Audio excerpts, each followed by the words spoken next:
Hi, I'm David with EV World News. We're talking about electric vehicles, green energy, and the stock markets. Today, I'm proud to have Mike Herzog in studio with us. How's it going, Mike? Glad to be here, David.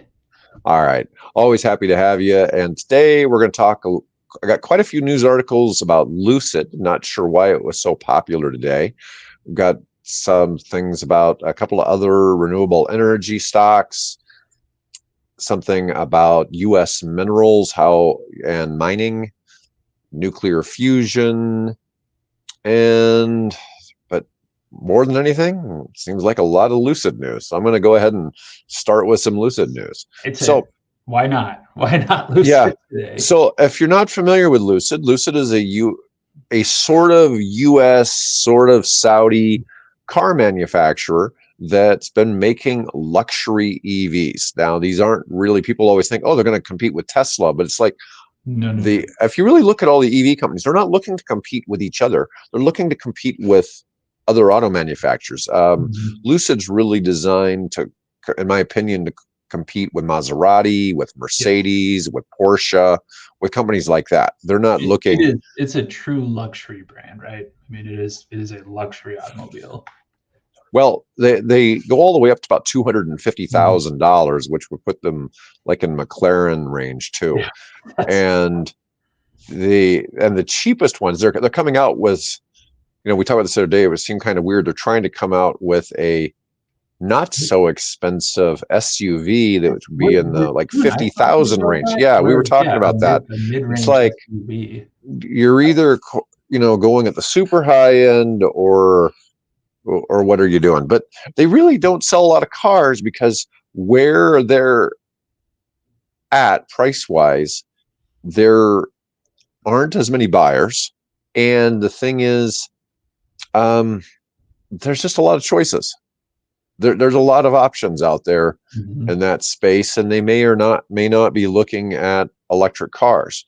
But there's some cool things about Lucid. For starters, they have probably the best motor tech where they can get 5 miles per kilowatt hour, which, if you're paying 100,000 plus for the car, that may not be the biggest issue you're looking at. But probably not. No, but somebody yesterday did 520 highway miles in an article that came out and was talking about how they drove their Lucid Air 520 miles between charges.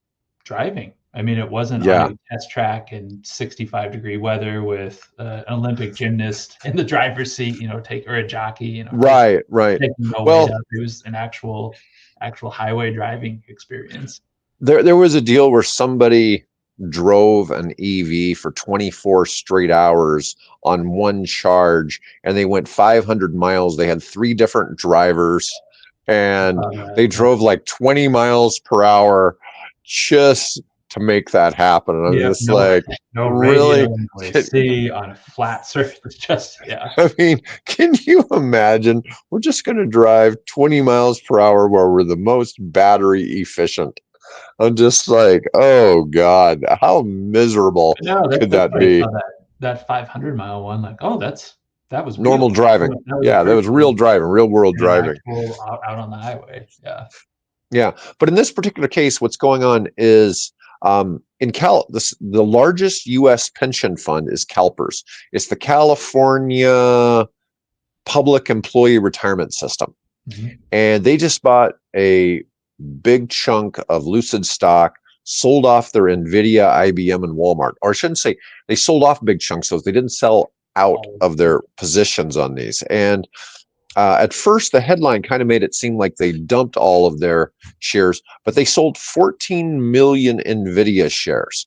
Now, that is a lot of damn money, because you're talking, that was, I don't know what that total was, but I would guess that was over $500 million of NVIDIA that they sold. The California pension fund has it currently has $520 billion in assets. Wow. So it's pretty big, and they don't really get into their strategies or comment on their individual holdings or anything. They have somebody doing quantitative investment approaches, probably some pretty sharp 160 IQ types that are probably I bet they make those doing decisions this. pretty carefully. I mean, I'm sure they do.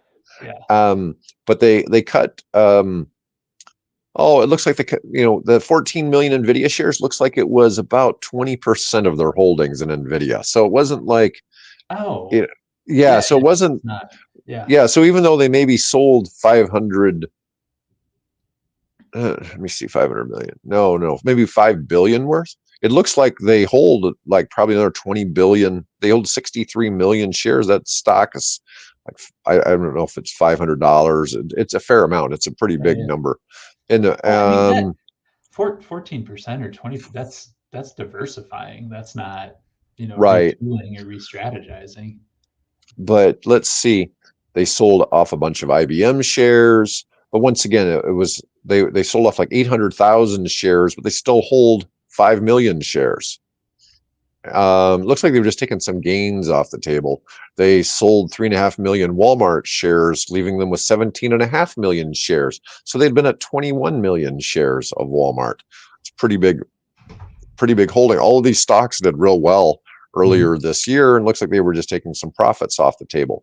But they bought 262,000 shares of Lucid, which gives them 1.3 million shares. So that added about 25% over where they'd been. They were previously invested in Lucid too. They were already invested in Lucid. The stock Lucid has gone up since the first half of the year. It's gone up in the third quarter. It's already gone up 54%. And so Lucid's had a bit of a run going on. And a lot of this was because the Saudi's sovereign wealth fund announced a $1.5 billion investment commitment. But I mean, the thing is, the Saudis own 60+% of the company anyways. Close to 2/3. Yeah. And so it really, them putting money in this, I tell people all the time, it's like, I think Lucid's a safe bet because they're going to start they're working on manufacturing Lucids in the Kingdom of Saudi Arabia, and they are the main owners. I just don't see them doing this. And we also discovered that the Saudi royals are about the third or fourth biggest holder in Rivian, and so there's been some interesting pieces to that. And it's been it turned out I actually did have the article about the 500-mile highway range test. Nice. Yeah, let's see. And so it was a 2025 Grand Touring trim of the Lucid Air. It went it was called an out of spec review.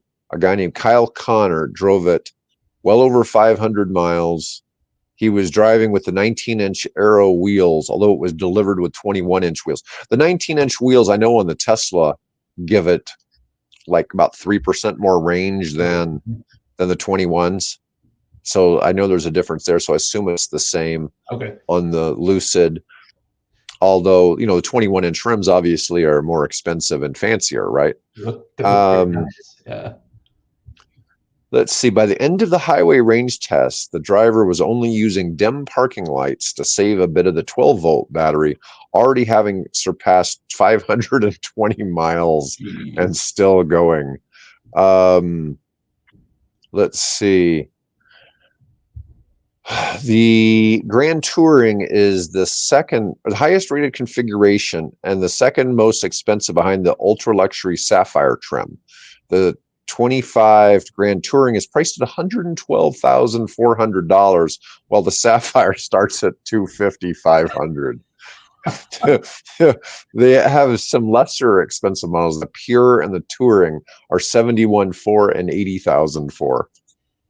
God! I thought it'd be more expensive than that. The Grand Touring, to be honest with you, I thought it'd be close to 130, 140, somewhere up in there. But it's big.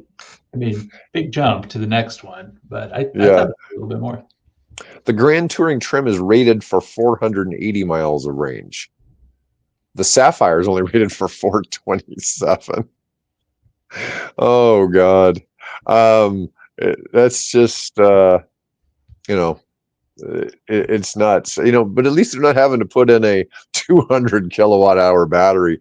They're able to run those things with I guess probably about a 95 kilowatt hour battery, which is much. It's saving some compared to Yeah. putting in something big. I see this all the time. People post on different places like, well, what if people had a 1,000-mile battery? Would you buy the car then? Well, then your car, the battery is going to be about triple the size of what they are now. Yeah. It's not like you couldn't. Musk has even talked about this. It goes, hey, well, we could double the range. It's just you're going to put in a really enormous battery. You're going to be driving a UPS truck, that's full of Yeah. batteries. That's all it's going to have. So Yeah, sure, it'll go. driving an 8,000-pound sedan down the road. Just drive straight through brick walls. All right. So then I've got this article from Motley Fool, and they're like, should you buy Lucid while it's below $5? Lucid makes impressive EVs, but still trying to find its footing. And this is kind of a interesting point they make about it. So its current price is at $3.90. Now, Adib, who I haven't had on the show for a couple months now, said that basically anything under about he liked it when it was below 350, and it's 390 now. But his feeling was it would go past $5 later this year. Yeah. That it might take some time, and let's see. I'm going to show. We're not really looking at charts here. We're not trying to examine anything here. I like to do this when I have a couple of my guys who are really pros on the stock picking on here. But this is showing activity, and some of these charts get kind of interesting to see, because when you look up here at these top points, this is near when it was released in May of 2021. Okay, so it was up here at around $60. Okay, and then slowly crept down to where it got down in here, where I think it got down to about $2, and it's slowly been working its way back up. So when you go from here to here, it doesn't look like an enormous jump, but in reality, it's at 390. It's made some significant gains in this from where year. it was. I mean, it's like 50% increase, from where it was. So it's showing here 52-week range. It was as high as $6.38 a year ago, but it dipped all the way to $2.29. Now it's at $3.90. And I'm not sure how great the Motley Fool is really for picking some of this stuff, but it's like Lucid has some big hurdles. Well, the company only produced 8,400 vehicles last year, and it says it'll make about 9,000 this year. The difference is you really can't. They're trying to compare it to Rivian, but the problem is you can't really compare it because Rivian isn't about to make vehicles in the Kingdom of Saudi Arabia. Okay. Yeah. So I really suspect that most of Lucid's growth is going to come in the Middle East, and I think that's going to be a huge look at where that's going to play. I know nothing about the Middle Eastern car market and that region of the world and what that means in that space. But yeah, I mean, I have a feeling there's an appetite for very, very nice luxury cars in that part of the world. There's a lot of wealth if you can tap into it. So yeah, maybe that could be the sweet spot that they're hitting and aiming for, and it's just ramping up into that. But yeah, that could be a homegrown product for them that could really take off in that part of the world. Let's see.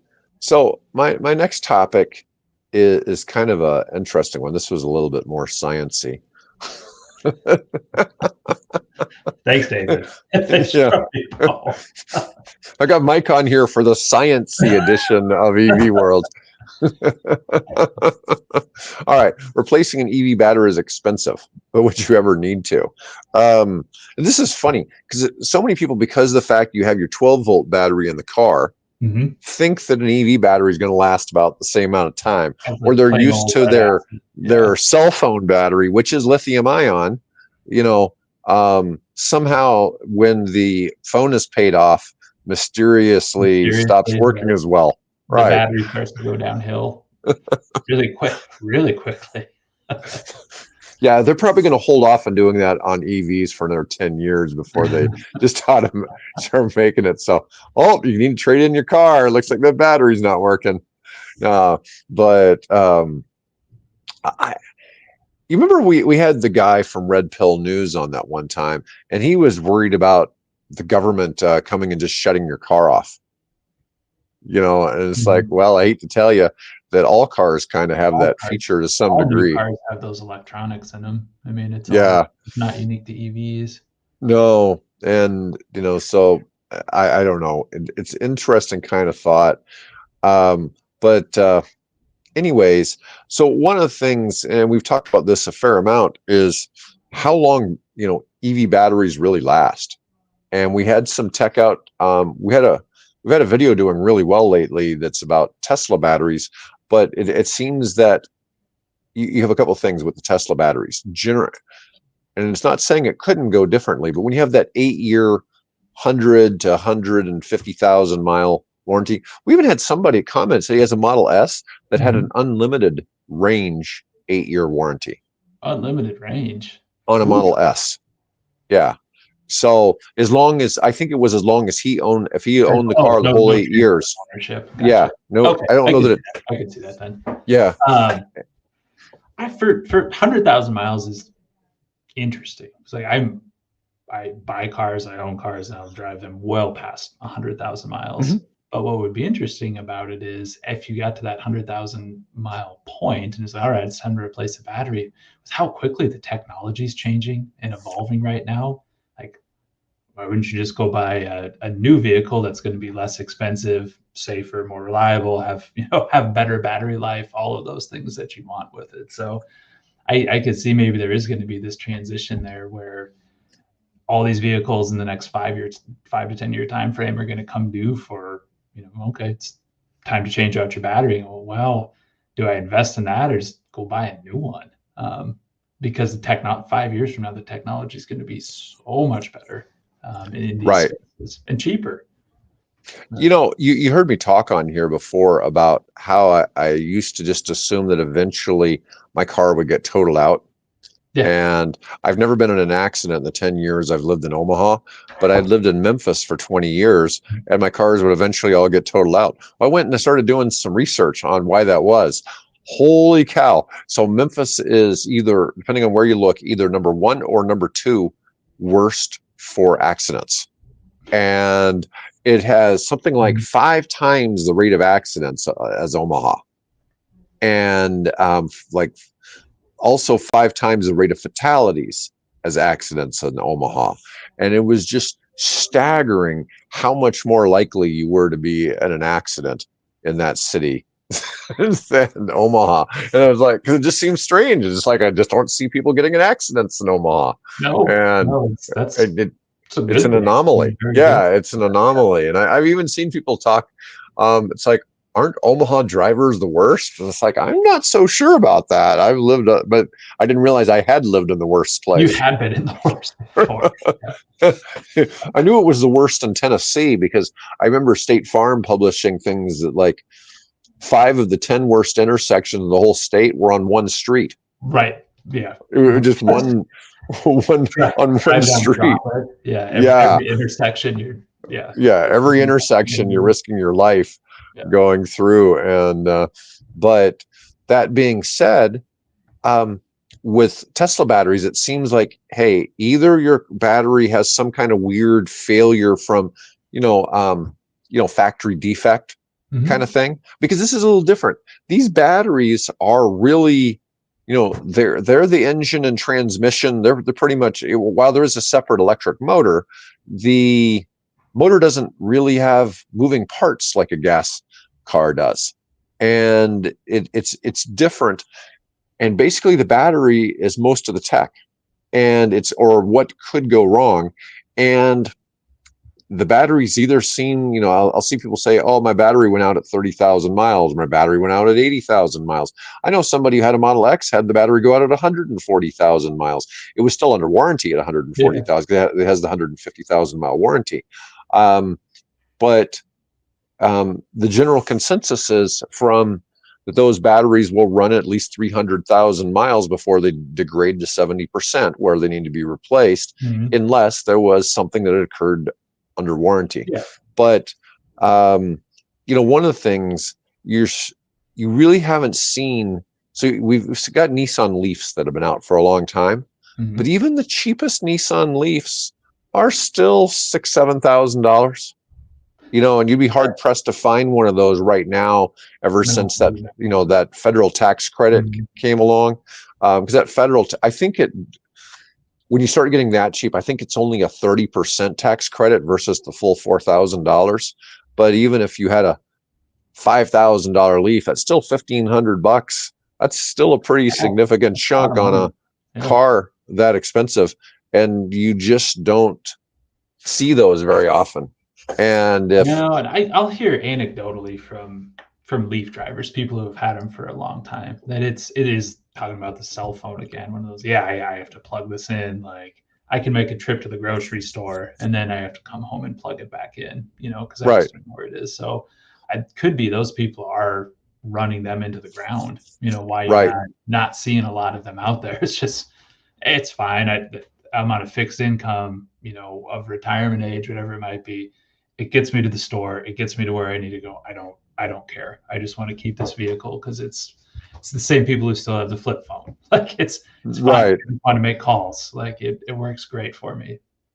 Yeah, I'm just saying it's sort of a different market.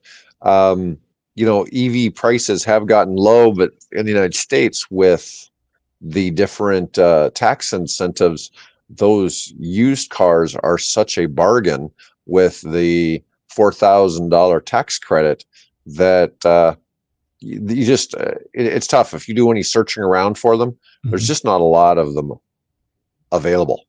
Yeah. And you can't even really look for, like in Omaha, you're wasting your time looking for one. You pretty much need to do a nationwide search looking for something. But the vehicles, you're more likely to trade the car in because you got tired of it, or whatever, than you are to ever run out the damn battery. And that was basically the gist of this article. All right. I agree with that sentiment. I mean, I agree with that part for sure, that don't be worried about the battery. It's something to think about, a future spending decision, but don't be worried about it. I have this article. This is just kind of brief. We'll watch this from a news story about a construction moving along at a battery facility in Pickens, North Carolina. This is on a look at construction by the old Greenville Pickens Speedway. Our Nate Stanley stopped by the $40 million construction site and shows us their plans. Nate. German auto part manufacturer Elring Klinger is building 2 large sites here behind me. They're hoping to create electric car batteries and create hundreds of jobs here. Construction is in full swing along Calhoun Memorial. It's interesting kind of see this, because this is another thing that obviously the IRA had impact on. And so you have all of these facilities going in, and they're all going in red states, and because they're right to work states. And so it's more favorable to be in manufacturing in those states.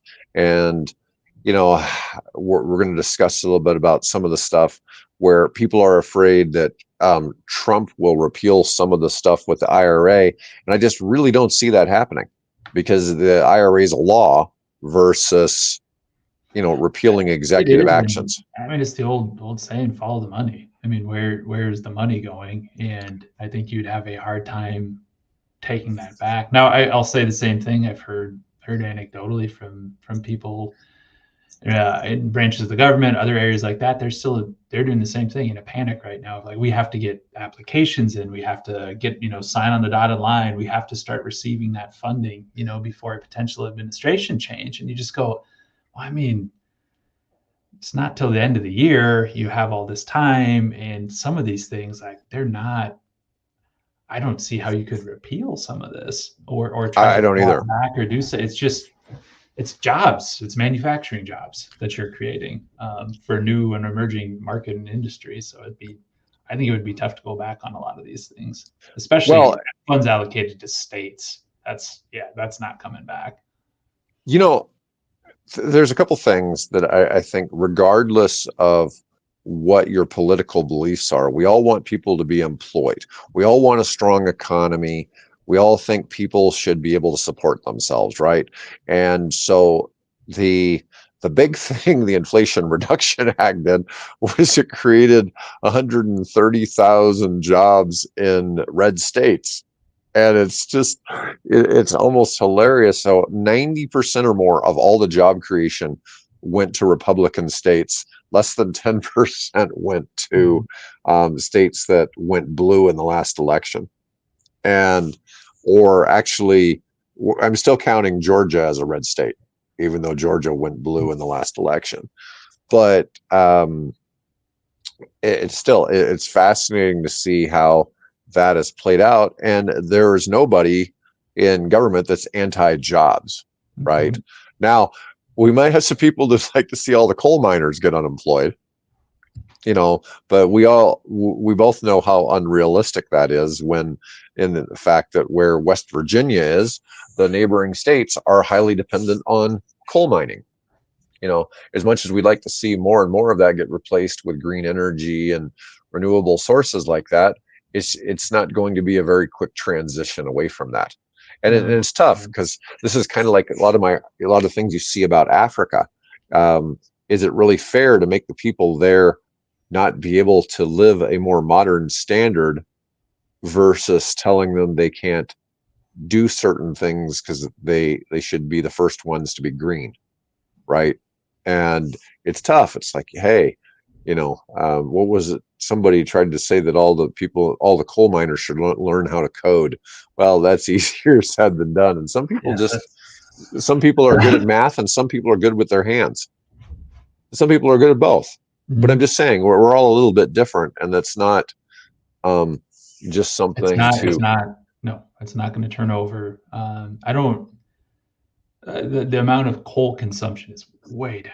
It's way down. It is over the past 10 to 15 years, but those are still, from a grid perspective, a coal-fired power plant, they're not going anywhere for a while. They're going to have to stay. They're going to have to still be a workhorse and something you just count on, and it runs. And nope, we don't want to see the pollution. We don't want to see the ill effects. We don't want to see everything but it's a workhorse. I mean, it pulls the grid forward right now. And we just can't get rid of it. It was about 40 years ago there started to be a massive attack on coal, mainly because so many people were dying of lung cancer. And so it wasn't just the coal workers, it was the people in the surrounding areas. The communities were dying of lung cancer. That's come down tremendously, but I would suspect in those 40 years, coal usage is probably, dropped 2 or 3-fold. So just not more than that. 10 or 15 years. I mean, it's fallen off a cliff. All being made up by renewables and natural gas, but we'll see. I mean, it's one of those industries. It's new jobs being created around batteries, around electric vehicles, around solar production, around wind production, all of those things. But it's not. It's like what you said. It's not a 1-for-1. It's not. You can't fit a square peg in a round hole sometimes. I was telling you that I saw a claim by the number 2 person in the Department of Energy that there's 340,000 jobs in solar in the United States. I had no idea there was that many people employed in that space. And it's like, it's a lot of people when you start looking at it, because it's about 7,000 people on average in every state. I realize that's not balanced out. I'm sure it's heavily weighted towards California and Arizona and some places like that.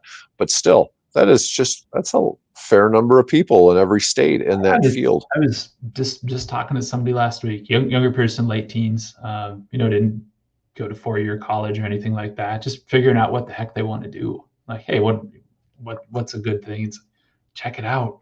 Check out community college programs. There's all kinds of certifications to be a solar installer, because with all the federal grant dollars and coming up, the big concern we have, at least in this part of the country, is that there's nobody to do the work. sure, we can design it, we can fund it through federal government, we can do all these. There's just nobody to go out and actually physically like construct all these things that need to happen. And it's, boy, if you're young and looking for something to do, or at a stage in your life you're looking to retool, like I want to try something different, I would look at solar installation very heavily right now, just because the demand is going to be there very soon. It's there today. Yeah, the other thing was we had that guy on the show that was talking about education in the EV charging space. That's another and he had the jobs that did not require you to be an electrician, that they expect to pay about $75,000 a year. And he was getting people certified to do those jobs.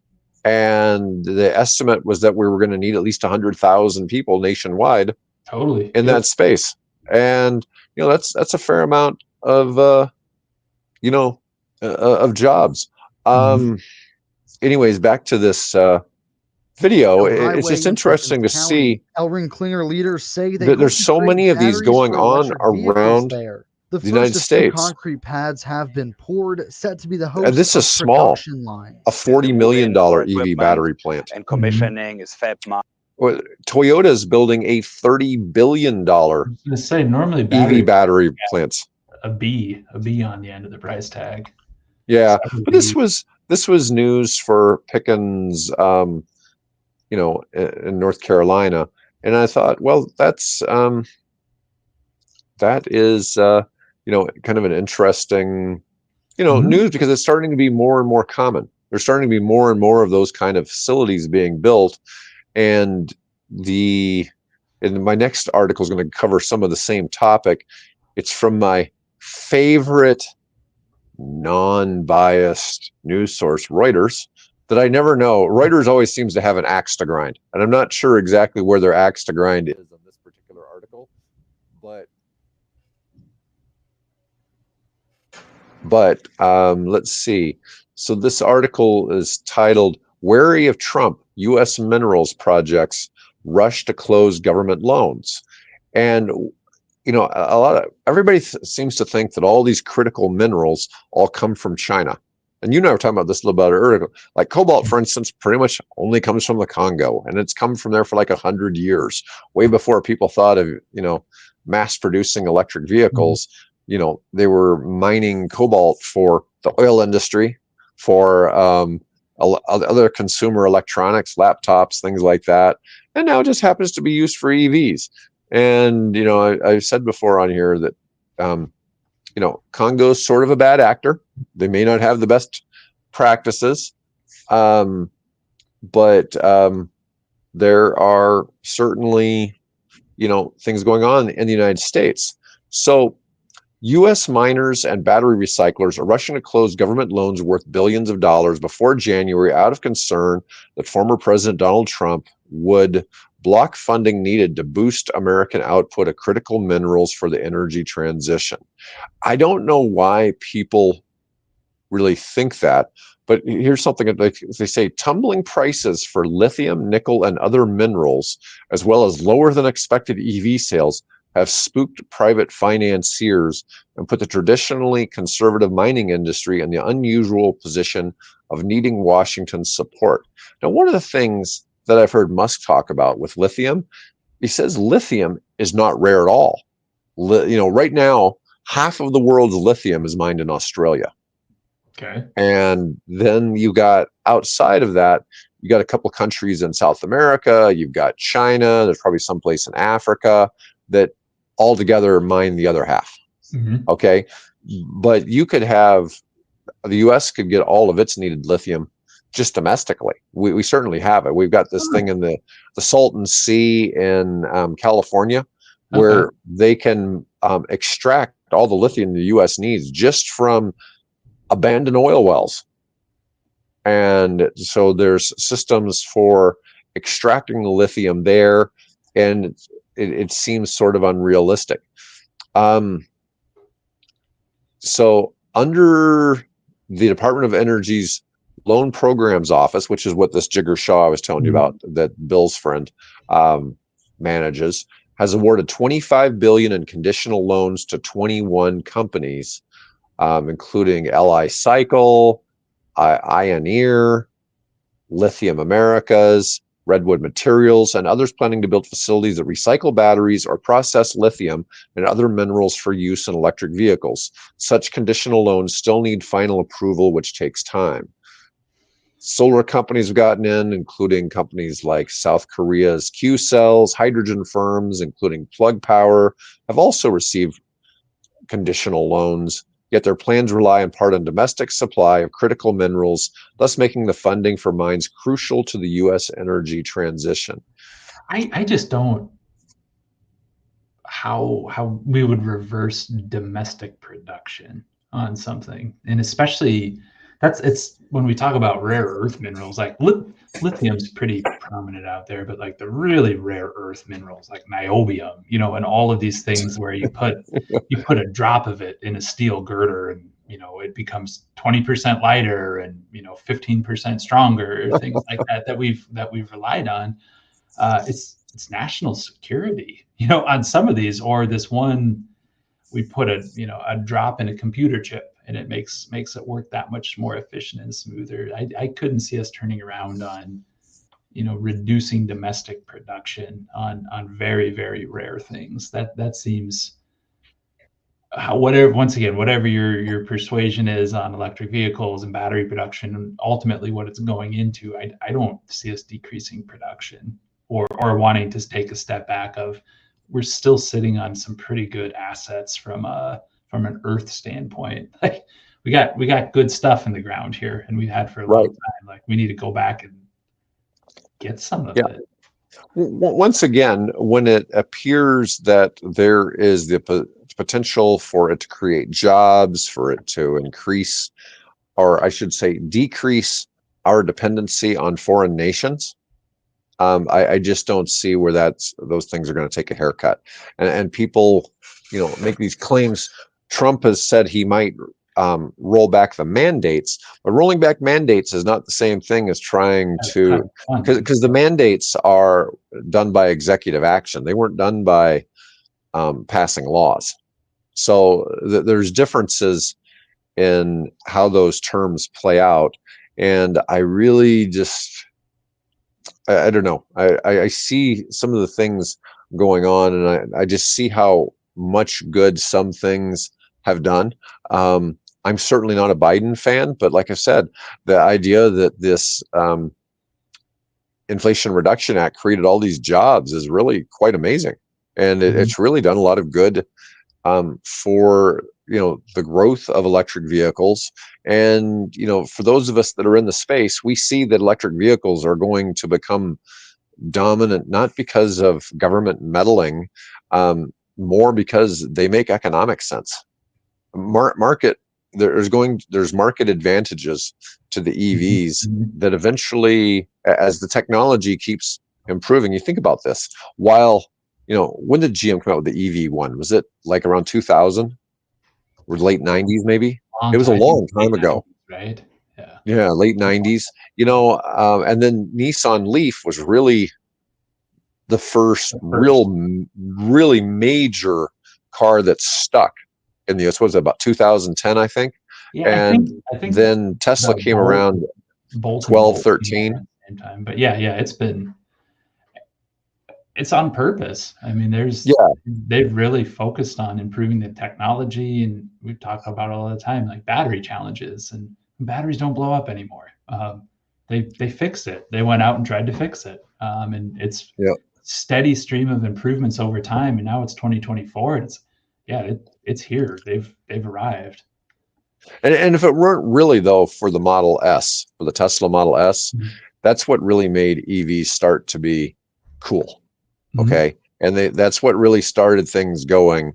And it started all of a sudden, you had somebody decided to make a cool looking electric car, as opposed to just being a high performance vehicle. Yeah, high performance vehicle. And everything Tesla has made since still has that persona of being high tech, being a rolling, technical wonder, and everybody else is basically trying to catch up. But it's made it so that all these other companies now can have vehicles that can, catch on and works similarly.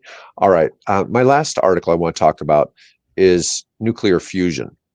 Now, we normally talk about, when we talk about like our facility here, it's nuclear fission, right? Our facility out at, I already forget, what's the name of the town that's out there by Blair? Fort Calhoun. Fort Calhoun, or Fort Calhoun. Our nuclear power There's plant. another one in southeastern Nebraska as well, Cooper Nuclear Station. But that one is running. That one's still running. Yep. Yeah. And, you know, one of the things we talk about is how the safety cost of having a nuclear power plant eclipses the potential energy cost savings of the output. And that's where the problem usually comes. But fusion may fix this. And fusion, one of the things that I didn't know was that besides producing less waste, fusion does not entail the risk of a runaway chain reactions like the one that happened at Chernobyl. And so apparently, if there is a emergency or meltdown, you can actually just shut it down. Whereas with the fission, you couldn't. There was always going to be residual leftover power being produced. And I still, to this day, after watching that TV series on Chernobyl, I just don't know how they did it. I mean, you know, how they ever shut that down. I mean, the series made it look like, I didn't realize how bad it actually was until watching that. Like, oh no, this was really bad. Like this melted down. Like there was radioactive material on the roof because the reactor blew up. Like that was amazing. Well, I know even in the current Russia-Ukraine conflict, Russians occupied that zone, and they apparently dug trenches and were sleeping out in the area around the facility. And it's figured that most of them have probably died from radiation now. Yeah, or they will. Radioactive. Yeah. Yeah, that wasn't really a bright idea. Eventually, they pulled out and left. But the potential benefits from fusion are manifold. Harnessing it for electricity can remain a daunting task. You know, you look at how they developed the atomic bombs, and you think about that, it's like, whoever thought they'd be able to harness that to turn it into a power plant? You know, it's like, I mean, exceptional design. Yeah, it's crazy to think about. Fusion is the most technologically challenging approach to making energy that mankind has ever attempted. Within stars, immense gravity creates intense heat and pressure that causes several hydrogen nuclei to fuse into a single helium nucleus. There's a slight loss of mass in this process, and that missing mass is converted into enormous amounts of energy according to the Einstein equation, E = mc squared. Yep. I mean, it's the big equation. This is what happens when when you split an atom. I mean, that energy goes somewhere, and we harness that and heat up water and run a power plant. And fusion is the opposite. You know, when you merge them together, there's a little bit left over. Shot out too. So they've been looking at this one for a long, long time. This would solve all the world's energy problems. If you figure this, that's slam dunk. So it's hopefully there's progress out there, and it's not just a reminder of like, hey, there's still this holy grail out there that really fixes a lot of problems. We need to go from a one-off nanosecond reaction in a laboratory to the reliable and cost-effective production of electricity, where scientists, engineers, and investors are turning their focus. We are very, very far away from working plants. You need success in many, many directions. It's not only one thing they're missing. They're missing many things right now that all have to work to make an efficient reactor. Well, I'm sure it's going to be a lot of money to get there. There's certainly people dumping money into trying to make this work. It's just a matter of when and how long it takes to get there, right? Yeah, I like this article. I like that summary where it's, hey, don't forget about it. People are still looking at it, but also don't hold your breath. It's not like we're down to the final piece of the puzzle and need to get there's a lot that needs to happen first. That's a nice little summary of everything. Anyways, that was all I had for us today, Mike. And I think we've covered a good range of topics. Anyways, folks, I appreciate y'all sticking with us to the end. And we'll be back next week.